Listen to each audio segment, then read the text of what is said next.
I suddenly suspected that my stepmother had poisoned the porridge, so I took a sniff with my own nose. Sure enough, I detected an odd smell. To preserve the evidence, I took out a plastic container and poured all the porridge into it. Worried that my stepmother might notice, I returned the empty bowl to the kitchen and praised her for making such delicious porridge today. But just as I turned to leave, my stepmother called out to me. It turned out she had seen water leaking from my backpack. I could only explain that the water bottle in my bag was leaking. At that moment, I told a lie and hurriedly left. My stepmother didn't think much of it, but when she went to mop the floor, she realized that what was dripping on the floor wasn't water.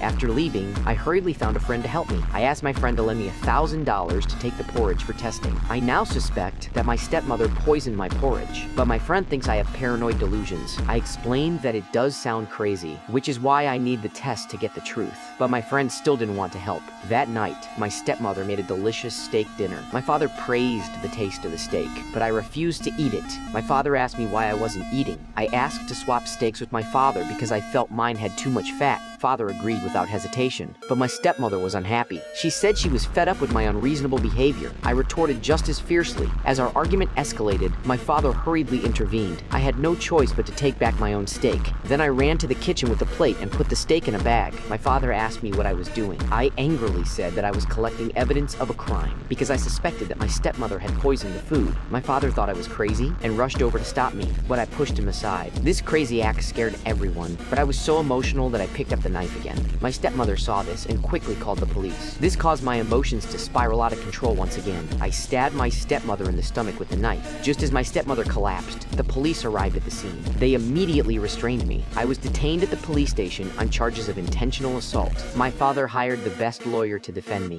However, the current situation is highly unfavorable for me. The lawyer advised me to voluntarily admit that I had mental issues. Only then could I avoid imprisonment. But I refused to admit that I had a mental illness. I did not regret my actions at all. At that moment, my younger brother walked in. With tears in his eyes, he urged me to cooperate with the lawyer. Otherwise, he would testify in court that I had a mental illness. Seeing my younger brother crying, I eventually chose to compromise. In court, I voluntarily admitted that I had a mental illness and ultimately avoided prison. But seeing my stepmother's arrogant demeanor left me feeling extremely unhappy. After spending half a year in the mental hospital, my stepmother came to visit me alone one day. She first pretended to show concern for me and even apologized. I didn't want to respond, but my stepmother's next words completely shattered me. It turned out that my father had suddenly died of a heart attack shortly after marrying my stepmother, and he hadn't left any will. Even my younger brother is dying.